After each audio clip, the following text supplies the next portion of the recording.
आज हम बात करने वाले इग्नू की तरफ से आई एक इम्पोर्टेंट अपडेट के बारे में, जिसमें यह बताया गया है कि आपको असाइनमेंट कैसे बनाना होगा। यानी कि असाइनमेंट बनाने की पूरी नई गाइडलाइंस आ चुकी है, जिसमें डिटेल में बताया गया है कि आपको असाइनमेंट बनाते समय किन किन बातों का ध्यान रखना है और असाइनमेंट का आंसर लिखते समय किन किन बातों का ध्यान रखना और किन किन गलतियों से आपको बचना है और किन वजह से आपका जो असाइनमेंट है वो रिजेक्ट हो सकता है। और भी काफी सारे इंपॉर्टेंट पॉइंट्स के बारे में जिक्र किया गया है, तो आप वीडियो को पूरे लास्ट तक देखना ताकि कोई भी इम्पोर्टेंट पॉइंट मिस ना हो। बाकी इसमें बहुत सारी चीज के बारे में बताया गया है जो आपका जानना बेहद जरूरी है। तो सबसे पहले अगर आप चैनल पे नए हो तो चैनल को सब्सक्राइब करके बेल नोटिफिकेशन को ऑन कर लेना ताकि इग्नू के इम्पोर्टेंट इन्फॉर्मेशन और लेटेस्ट अपडेट इस चैनल पे मिलते रहे। तो यहाँ पे ये बताया गया कि सबसे पहले आपको जितने भी कोर्स कोड है आपको सबका असाइनमेंट बना के सबमिट करना होगा। और यहाँ बताया गया कि जब आप असाइनमेंट्स को लिखोगे तो जो टीएमए क्वेश्चन होता है, मतलब ट्यूटर मार्क जो क्वेश्चन होता है, वो आपको अपने शब्दों में लिखना है। मतलब कि अगर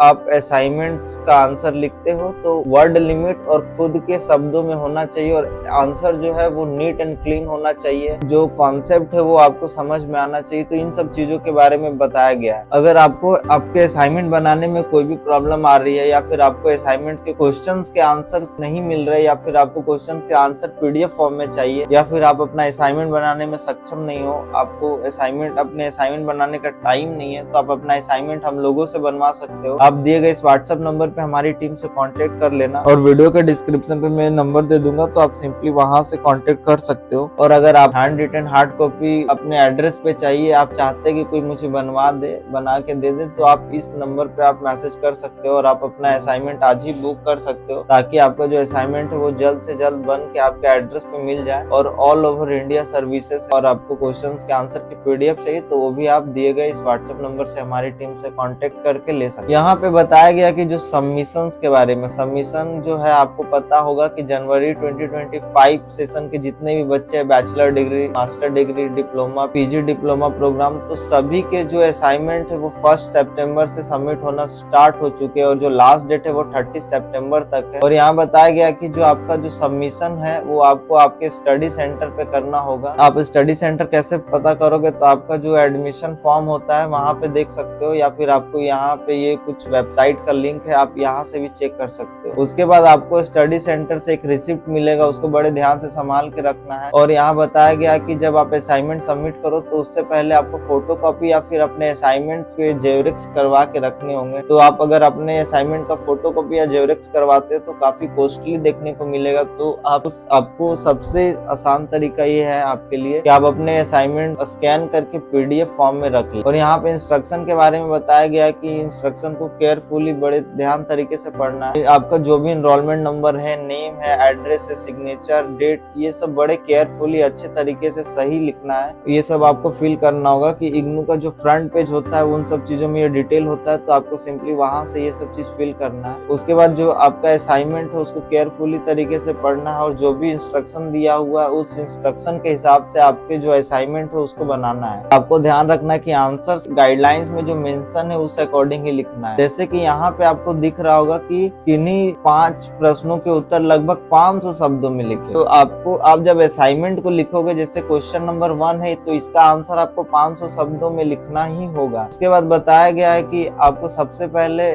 प्लानिंग करनी है आपके आंसर्स को लिखने के लिए। सबसे पहले आपको असाइनमेंट्स को केयरफुली पढ़ना होगा। उसके बाद जो इग्नू बुक्स होते हैं, बुक्स को ध्यान से पढ़ना होगा, यूनिट वाइज को पढ़ना होगा। और जब यूनिट वाइज को पढ़ लेते हो तो उसको फिर आपको ऑर्गेनाइज तरीके से एक रफ आइडिया, एक रफ आउटलाइन बनाना है आपके आंसर का। फिर आपको उसका इंट्रोडक्शन, कंक्लूजन, ये सब सारा कुछ लिखना है। लॉजिकल आंसर होना चाहिए, उसमें क्लियर कनेक्शन होना चाहिए सेंटेंस और पैराग्राफ के बीच में। और जो आप असाइनमेंट लिखोगे वो ध्यान रखना है कि वो करेक्ट होना चाहिए। स्टाइल, प्रेजेंटेशन, एक्सप्रेशन, ये सब सारा कुछ करेक्ट होना चाहिए। अगर आप इन सब परेशानी से बचना चाहते हो तो आप हमारी टीम से कांटेक्ट करके क्वेश्चंस के आंसर्स के पीडीएफ ले सकते हो या फिर आपको असाइनमेंट चाहिए हैंड रिटन हार्ड कॉपी, तो ऑर्डर दे सकते हो, आपके एड्रेस पे मिल जाए। तो ऑर्डर बुक करने के लिए आप दिए गए इस व्हाट्सएप नंबर पे या फिर वीडियो के डिस्क्रिप्शन पे आप मिल जाएगा नंबर, आप वहां से चेक कर सकते। उसके बाद बताया गया है कि आपको A4 साइज के रूल्ड पेपर में यूज करना है। अपने असाइनमेंट को अच्छे से टाइप करना है और पेज नंबर वगैरह भी आपको मेंशन करना होगा। 4 सेंटीमीटर का आपको लेफ्ट साइड मार्जिन रखना है ताकि कुछ स्पेस होना चाहिए आपके आंसर के बीच में। उसके बाद यहाँ बताया गया है कि आप जब भी असाइनमेंट बनाए तो आप अपने हाथों से बनाएं, मतलब कि वो हैंड रिटन होना चाहिए। और आपको आप जो है प्रिंट करवा के या फिर आंसर को टाइप करके असाइनमेंट को सबमिट नहीं करते हो। अगर इन केस में यूनिवर्सिटी आप कॉपी को देखती है तो वो सीधा सीधा आपको 0 मार्क्स दे देगी। तो इन सब चीजों का आपको ध्यान रखना है। और ये बताया गया है नेक्स्ट पॉइंट में कि अगर आपका हैंड रिटन असाइनमेंट आप बना रहे हो और ये पाया जाता है कि जो आपका राइटिंग है वो डिफरेंट है, तो इन केस में क्या होगा, आपका जो असाइनमेंट है रिजेक्ट हो जाएगा। काफी सारे स्टूडेंट ये करते हैं कि अपने भाई बहन से कुछ असाइनमेंट बना लिए, कुछ खुद से बना लिए, कुछ अपने दोस्तों से बनवा लिए। तो इस केस में जो है राइटिंग डिफरेंट हो जाती है। ऐसा होता है तो आपका जो असाइनमेंट है ये 100% रिजेक्ट हो जाएगा। सारे असाइनमेंट्स को सेपरेटली लिखना है आपको। और जो जितने भी असाइनमेंट होता है वो आपको कंटिन्यूटी बेस पे नहीं लिखना है। अगर एक कोर्स कोड खत्म हो जाए तो उसको टाई करके सिंपली रख देना है, फिर दूसरे पेजेस से आपको स्टार्ट करना है कोर्स कोड वगैरह देके। उसके बाद आपको आंसर लिखने से पहले आपको क्वेश्चन नंबर और क्वेश्चन लिखना अनिवार्य है। अगर आप ऐसा नहीं करते तो आपका जो असाइनमेंट है वो रिजेक्ट हो जाएगा। और जब आप असाइनमेंट को स्टडी सेंटर पे सबमिट करते हो तो वहां से आपको स्लिप को जरूर ले लेना है, ताकि इन फ्यूचर अगर कोई भी परेशानी हो तो आप स्लिप आपके पास एक प्रूफ रहे कि आप उसको दिखा सकते हो।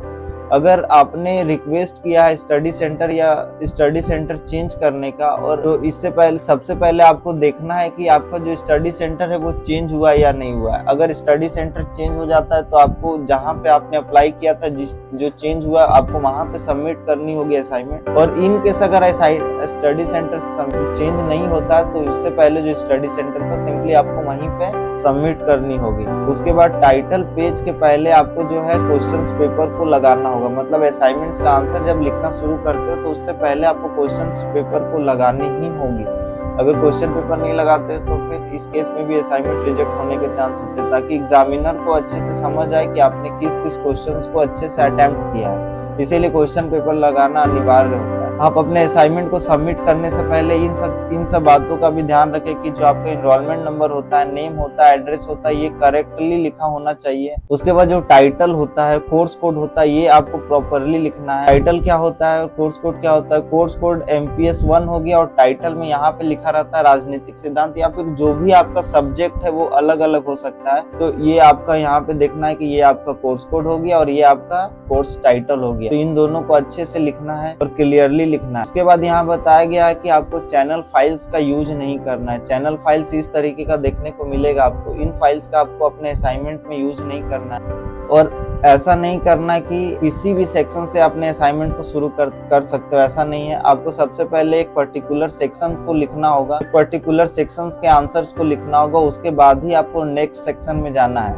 और एक चीज और यहाँ बताया गया कि जो असाइनमेंट होता है वो 30% मार्क्स को कैरी करता है। ये आप मान के चलिए कि असाइनमेंट एक बिग पिलर होता है आपकी इग्नू के जर्नी में। अगर काफी सारे बच्चों के मन में ये होता है कि आपने असाइनमेंट सबमिट नहीं किया, एग्जाम दे दिए तो क्या डिग्री मिलेगा, तो जी बिल्कुल नहीं, आपको असाइनमेंट सबमिट करना ही करना है। उसके बाद यहाँ पे बताया गया है कि जब आप असाइनमेंट को लिखे तो बहुत ध्यान से लिखे, क्योंकि यहाँ पे आपको ना तो रीएवल्यूशन का कोई स्कोप है, ना रीचेकिंग का असाइनमेंट्स का कोई स्कोप है। तो जब आप असाइनमेंट सबमिट कर दे या सबमिट करने जा रहे तो अपने असाइनमेंट्स को बड़े ध्यान तरीके से पढ़ ले और देख ले कि इसमें कोई भी मिस्टेक ना हो। उम्मीद करता हूँ कि वीडियो पसंद आए तो एक लाइक करना, और चैनल पे नए हो तो चैनल को सब्सक्राइब करना, क्योंकि वीडियो काफी सारे बच्चे देखते पर सब्सक्राइब नहीं करते। और आप अपने दोस्तों को भी ये वीडियो को शेयर कर सकते हो, ताकि वो अगर असाइनमेंट बना रहे तो इन सब पॉइंट का ध्यान रखे। बाकी wish you all the best. आप अपना असाइनमेंट अच्छे तरीके से बनवाएं, और अगर आपको कुछ भी हेल्प चाहिए हम लोगों से, आप हमारे टीम से कॉन्टेक्ट कर सकते हो। असाइनमेंट वगैरह चाहिए, हार्ड कॉपी वगैरह चाहिए तो वो भी ऑर्डर दे सकते हो। बाकी कमेंट में आप बता सकते हो कि कितने बच्चों ने अपने असाइनमेंट को बना लिया और कितने बच्चों ने अभी तक बनाया नहीं, कुछ